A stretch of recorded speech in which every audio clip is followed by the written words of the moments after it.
भाई अनुराग कश्यप की एक और मूवी आ चुकी है निशानची नाम की। बहुत सारे लोग इसको वासेपुर से कंपेयर कर रहे हैं क्योंकि इसका कुछ जॉनरा है या किस तरीके से स्टोरी चलती है कुछ वैसी है, लेकिन मेरा इस पर कुछ अलग ही टेक है। देखो, इस मूवी की बात करें सबसे पहले तो इसका बेसिक प्लॉट समझा देता हूँ, स्पॉइलर बिल्कुल भी नहीं दूंगा, लेकिन अगर इसके बेसिक प्लॉट पे जाएं तो निशानची मूवी में बबलू और डब्लू दो जुड़वा भाई होते हैं जिनको एक ही एक्टर ने निभाया है। उनकी कहानी बताई गई है। अब किस तरीके से जो बबलू है वो गुंडागर्दी में जाता है, डब्लू जो है वो शरीफ बच्चा है, और उसके बाद क्या क्या स्टोरी आगे बढ़ती है, किस तरीके से उनकी माता ने स्ट्रगल किया है यानी मदर ने स्ट्रगल किया है, किस तरीके से वो आगे जाकर स्टोरी में ट्रैप होते हैं, किस तरीके से वो क्राइम करते हैं, पुलिस की एंट्री होती है। और ये जब जो स्टोरी है गुंडागर्दी रिवेंज की, ये आपने कहीं ना कहीं वासेपुर में देखी है, तो जिस वजह से आप इसको वासेपुर से जोड़ के देख रहे हो। और दूसरी बात, अनुराग कश्यप क्योंकि 3 साल के बाद उन्होंने डायरेक्शन किया है तो आप वो भी देखने की सोच रहे हो। लेकिन मेरा ऐसा मानना है कि यार हर जो गुंडे वाली मूवी होती है जरूरी नहीं है हम उसको वासेपुर से ही जोड़ कर देखें। अगर आप इस मूवी की भी स्टोरी देखेंगे तो आप वो बहुत एंटरटेनिंग है। एंटरटेनिंग के साथ साथ जिस तरीके से स्टोरी लिखी गई है, क्योंकि लिखा अनुराग कश्यप ने ही है, वैसे 3 राइटर हैं जिनमें से डायरेक्शन भी अनुराग कश्यप ने दिया है और एक राइटर खुद अनुराग कश्यप भी है। तो उसके हिसाब से अगर आप देखोगे तो स्टोरी एक फ्रेम करना, यूपी की लैंग्वेज डालना, यूपी की स्टोरी दिखाना, जिस तरीके से स्ट्रगल दिखाया गया है लड़कों का और उनकी मदर का, और किस तरीके से सोसाइटी में वो एक पथ पर जाते हैं, एक डायरेक्शन में जाते हैं जहां पर दोनों ही जो भाई हैं वो अलग अलग नेचर के होते हैं। तो वो एक तरह से देखने में आपको फैमिली रिवेंज और ये सब चीज़ें याद आती हैं, और ये याद आती हैं तो वासेपुर पर आप चले जाते हो।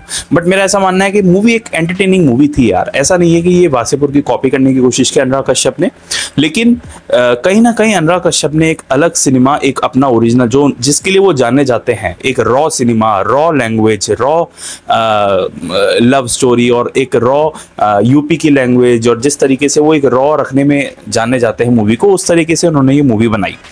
और फर्दर बात करें इस मूवी में तो मैं इसको कंपेयर नहीं करना चाहूंगा। मैं ये कहना चाहूंगा 3 घंटे की एंटरटेनिंग मूवी है जो कुछ सिमिलरिटीज रखती है वासेपुर से, लेकिन वासेपुर बनाने की कोशिश नहीं की गई थी। वहीं विनीत जो एक्टर हैं काफ़ी कमाल के एक्टर हैं, रोल थोड़ा है लेकिन बहुत कमाल का काम किया है।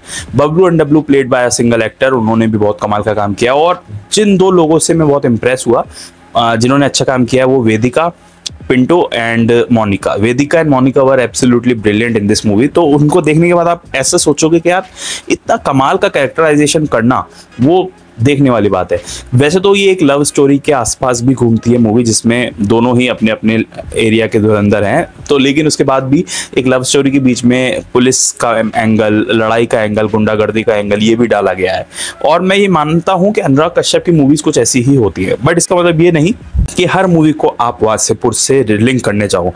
ऑल्दो दिमाग वहीं जाता है क्योंकि अनुराग कश्यप की ही मूवी हैं दोनों, but Nishanchi is kind of different movie. इसमें आपको एंटरटेनमेंट मिलेगा। हाँ, अनुराग कश्यप के करियर की 3 घंटे बड़ी मूवी है ये। सबसे शायद ये सबसे बड़ी लेंथ की मूवी है अनुराग कश्यप के सिनेमा जगत की, तो इस वजह से भी एक लंबी मूवी है। लेकिन कहीं कहीं पर आप बोर नहीं होते इस मूवी में, बट कहीं कहीं पर आप ऐसा सोचते हो स्टोरी चल रही है, ड्रामा चल रहा है, तो वो देखते देखते आप ये सोचते हो कि अब कुछ इंटरेस्टिंग आए, अब कुछ इंटरेस्टिंग आए। वो चीज़ आपको बोर नहीं करती, बट आप हमेशा एक interesting side, interesting dialogue, interesting comedy की सर्च करते रहते हो इस मूवी में। तो उस हिसाब से आपको थोड़ी सी लंबी फील हो सकती है 3 घंटे की मूवी, बट ये एक एंटरटेनमेंट, एक जर्नी है जिसमें आपको जरूर देखना चाहिए। और इसमें आपको थोड़ा सा फन, थोड़ा सा वो यूपी की लैंग्वेज, वो सटायर, ऑल्दो उतने ज़्यादा हाई लेवल सटायर नहीं है जो आपको हिट करें, बट मज़ा आएगा देखने में। तो ये यूपी की लैंग्वेज, गुंडागर्दी, बबलू डब्लू किस तरीके से रहते हैं, तो वो सब चीज़ें देखने में मज़ा जरूर आएगा। एक्टर्स ने अपना काम बहुत कमाल का किया है, और जिस तरीके से इसकी स्टोरी एंड की गई है तो मुझे ऐसा लगता है इसका सेकंड पार्ट भी आना चाहिए।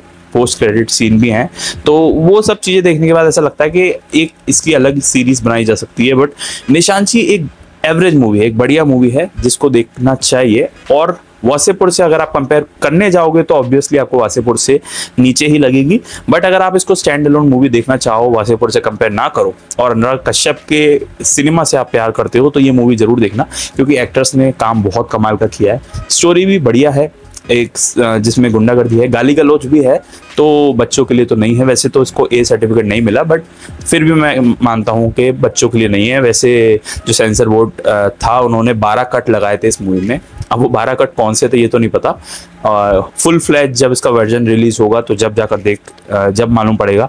बाकी अगर इस मूवी की बात करें तो एक अच्छी मूवी है, एक एंटरटेनिंग मूवी है। और अगर आपको इस तरह का रॉ सिनेमा पसंद है, जहाँ पर अपने शहर के, अपने गाँव के जो गुंडे होते हैं, जो लोकल जो लैंग्वेज होती है, वो चीज़ें देखना पसंद है, रियलिटी की तरफ थोड़ा सा शिफ्ट होना पसंद है, तो आप इस मूवी को एक ट्राई दे सकते हो। और अनुराग कश्यप ने बहुत अच्छा काम किया। वैसे भी कुछ ही चंद मूवीज़ डायरेक्ट कर रहे हैं वो, और कुछ हद तक उन्होंने बॉलीवुड छोड़ भी दिया है, तो उनकी एक अच्छी मूवी मान सकते हैं।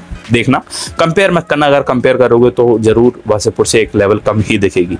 तो अगर आप इसी तरह बॉलीवुड या हॉलीवुड की न्यूज़ जानना चाहते हो, मुझसे अलग अलग ट्रेलर, वेब सीरीज या मूवीज़ के रिव्यूज़ जानना चाहते हो, तो भाई जल्दी से सब्सक्राइब कर लो इस चैनल को, ताकि मुझे मोटिवेशन मिले और मैं आपको अच्छी अच्छी मूवी सजेस्ट भी करूँ और रिव्यूज़ भी दूँ। मिलेंगे एक नेक्स्ट वीडियो में, तब तक के लिए थैंक्स फॉर वॉचिंग।